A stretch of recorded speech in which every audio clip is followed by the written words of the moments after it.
ভাই ভাই ভাই, আগের বছরে কিছু লোকজন বলেছিল যে আরসিবি সিএসকের সাথে যে লাস্ট ম্যাচটা জিতেছিল 2024-এর আইপিএলে, সেটা তুক্কায় জিতে গেছে। নাইস। পরপর একটা টিম 6টা ম্যাচ জিতে কোয়ালিফাই করলো তুক্কা। নাইস। তারপরে তাদের সেকেন্ড অবজেকশন ছিল যে তাদের টিম হেরে গেছে, না, তাদের টিমকে হারিয়ে কেন সেলিব্রেট করা হয়েছে। সো কিছু তো বলতে হবে যে তারা মানে আরসিবি এমন করে সেলিব্রেট করছে যেন আরসিবি কাপ জিতে গেছে। একটা টিম যেখানে 10 নম্বরে ছিল সেখান থেকে কোয়ালিফাই করেছে। সো এখানে আমরা সেলিব্রেট করব কি করব না সেটা আমাদেরকে ওদের কাছ থেকে পারমিশন নিতে হবে। নাইস। সো এবছরে আসি 2025-এ, আমরা তাদের কথা রেখেছি। আমরা তাদেরকে হারানোর পর না আগের বছরের মতো সেলিব্রেশন করিনি, কারণ জানি বাচ্চা কাচ্চা খেলতে এসছে, খেলে চলে যাবে। সো বেশি সেলিব্রেশন করে লাভ নেই। আগের বছর ঘরে ডেকে পেয়ে দিয়েছিলাম, এবছরে ঘরে গিয়ে পেয়ে দিয়ে এসছি। তো এখানে কিছু লোক নিয়ে যখন কথা হচ্ছে, একজনের কথা তো বলতে হবে। এরকম লোকের মধ্যে একজন শ্রেষ্ঠত্ব অর্জন করেছে রায়ডু। রায়ডু তো ভাই ধোনিরটা পুরো গলা অবধি নিয়ে নিয়েছে। আর আমি এবছর আইপিএল স্টার্ট হওয়া থেকে একটা জিনিস নোটিস করছি, তোমরা নোটিস করলে দেখতে পাবে, রায়ডুর চোখে ধোনির প্রতি আমি একটা হাওয়াজ দেখতে পাচ্ছি। মানে এখন রায়ডুর চারিদিকে শুধু ধোনি দেখতে পায়। কেউ যদি ভালো উইকেট নেয়, এ ধোনির কাছ থেকে উইকেট নেওয়া শিখেছে। কেউ যদি ভালো ক্যাপ্টেন্সি করে, এ ধোনির কাছ থেকে ক্যাপ্টেন্সি করা শিখেছে। কেউ যদি ভালো ব্যাট করে, এ ধোনির কাছ থেকে ব্যাট করা শিখেছে।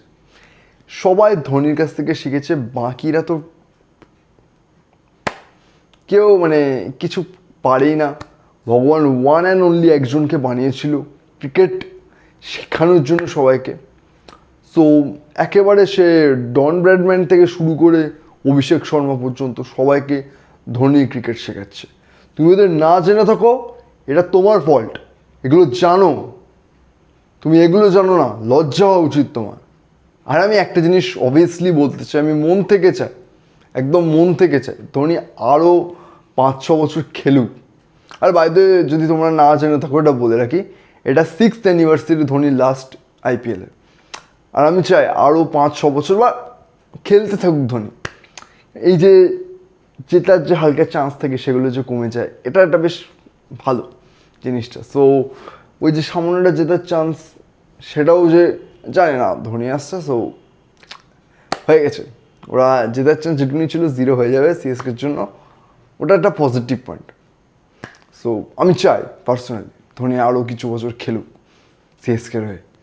তোমার মনে হতে পারে আমি বা সোশ্যাল মিডিয়ায় বাকি যে ক্রিয়েটাররা আছে তারা রাইডুকে নিয়ে শুধু এরকম বলছে।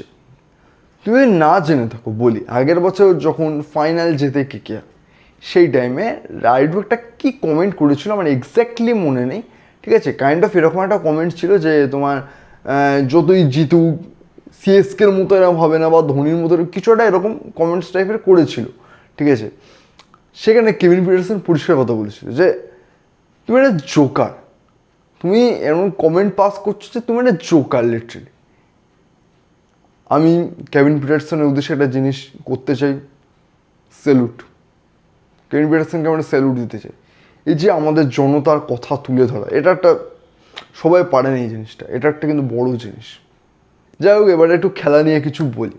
সো সল্টকে কিনে আরসিবি যে কতটা লাভ করেছে আর কলকাতা না কিনে যে কতটা ক্ষতি করেছে, এটা বোঝা যাচ্ছে। আশা করি ডে বাই ডে আরও বোঝা যাবে। সল্ট, বিরাট কোহলি আজকে প্রথম থেকে স্ট্রাগল করছিল, ব্যাটে বলে কানেক্ট হচ্ছে না, ঠিকঠাক বল বেরোচ্ছে না, বাট সল্ট পুরো খেলে গেছে, ঠিক আছে। সল্ট পুরো মানে নিজের খেলাটা খেলেছে। তারপরে সল্ট আউট হলো, এবং তারপরে ক্যাপ্টেনের জায়গায় ঠিকঠাক আছে। ক্যাপ্টেন তোমার যতক্ষণ নিজের ক্রিজে থাকবে, সো নিজের কাজ নিজে জানি ক্যাপ্টেন কী করে করতে হয় নিজের কাজ। তার সাথে বিরাটও পাওয়ার প্লের পরে কিছু শট চালিয়েছে। পাথিরানা বেকার পাঙ্গা নিতে গেল, বাচ্চা কাচ্চা ছেলে, মারধর খেয়ে গেল।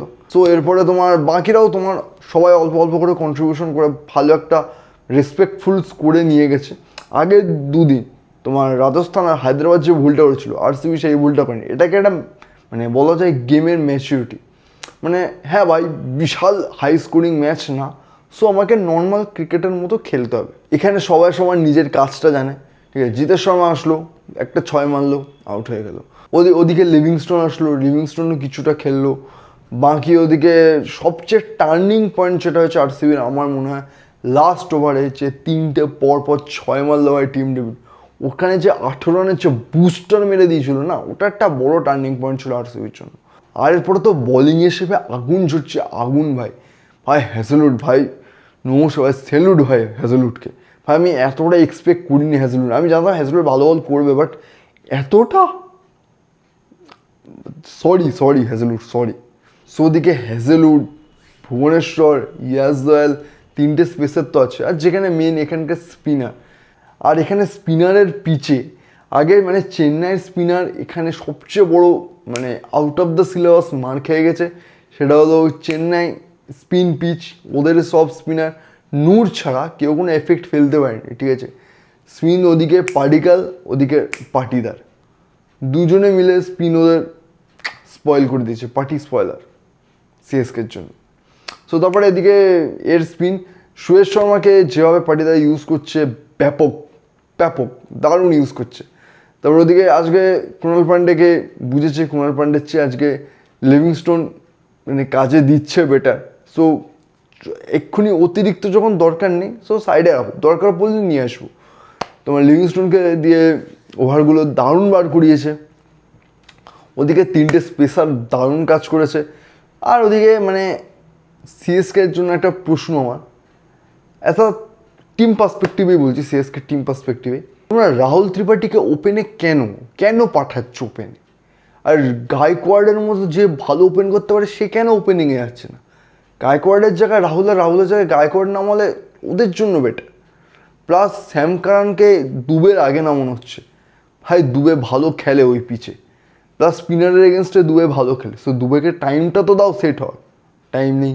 দুবে যখন নামলো, দুবে সেট হতে টাইম লাগলো, যখন সেট হলো এত প্রেশার পড়ে গেল, দুবে শেষ। তারপরে লাস্টে যখন জাডেজা অশ্বিন খেলছিল, আমার একটাই প্রশ্ন ছিল, এদের কারো ইন্টেন্ট নেই কেন ভাই মারা? যেখানে 12, 13, 15, 17, 18, 20 রিকোয়ার্ড রান রেট পৌঁছে যাচ্ছে, তোমার মারার কোনো ইন্টেন্ট নেই কেন? ওয়াই? তারপরে তো সবার একটা কথা যে মাই ভাই কেন নামে না? ভাই এখানে অনেক একটা যুক্তি দিচ্ছে যে মাই ভাই এত লাস্টে কেন নামছে, নাকি মাই ভাই এখন সেরকম ফিটনেস নেই। সো 20 ওভার টানা ফিল্ডিং করার পরে আবার ব্যাটিংয়ে নামা, মানে 5 ওভার বাকি থাকতে ব্যাটিংয়ে নামাটাও একটা চাপ মাই ভাইয়ের কাছে। সো সেই জন্য মাই ভাই লাস্টের দিকে নামাটা প্রেফার করে। সো যেখানে একটা প্লেয়ার ক্রুশিয়াল জায়গায় ব্যাটে কোনো কন্ট্রিবিউশন করতে পারছে না দলের হয়ে, শুধু কিপিং করছে, অনলি কিপিং, ঠিক আছে, সেখানে এর বদলে অন্য কোনো ইয়াং কিপার ব্যাটসম্যান থাকলে সে ব্যাটিংও কন্ট্রিবিউশন করতে পারতো। সে এর আগে নেমে হয়তো অশ্বিনের আগে বা জাডেজার আগে না হলে অ্যাটলিস্ট অশ্বিনের আগে নেমে তার হাতে ওভার থাকতো, সে মেবি পাওয়ার হিট করতে পারতো যদি থাকতো কোনো ভালো কিপার ব্যাটসম্যান। সো আমার কাছে এখানে প্রশ্ন একটা, সো তোমার যখন প্লেয়ার ফিট না, প্লেয়ার যখন ব্যাটিংয়ে ক্রুশিয়াল জায়গায় কোনো কন্ট্রিবিউশন করতে পারছে না, সো টিমে আছে কেন? সো এখানে আর ভাই সিএসকের ফ্যানদের ভাই স্যালুট, টিম মায়ের ভোগে চলে গেছে, টিমের গল্প খতম।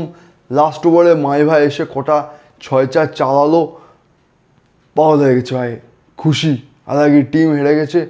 সো এই ছিল অল ওভার ম্যাচ। আগের বছরে সেই আরসিবি সিএসকে হওয়ার পর থেকে এক বছরে সিএসকের ফ্যান, সিএসকের প্লেয়ার্সরা অনেক গলা ফাটিয়েছে, অনেক এটা ওটা কথা বলেছে। সময় আসে, সবচেয়ে বেটার জবাব সময় দেয়। সো অপেক্ষা করো, তোমাদেরও লাইফে যদি এরকম মোমেন্ট আসে সো তোমাকে আনসার দিতে হবে না, টাইমের জন্য অপেক্ষা করো, টাইম আনসার দিয়ে দেবে, ঠিক আছে? সো আলাদা করে আমার আর কিছু আশা করি বলার নেই। ভিডিও এখানেই শেষ হচ্ছে, দেখা হচ্ছে কালকের ভিডিওতে, ঠিক আছে? Bye bye. আর যদি ভিডিও ভালো লেগে থাকে অবভিয়াসলি সাবস্ক্রাইব করো।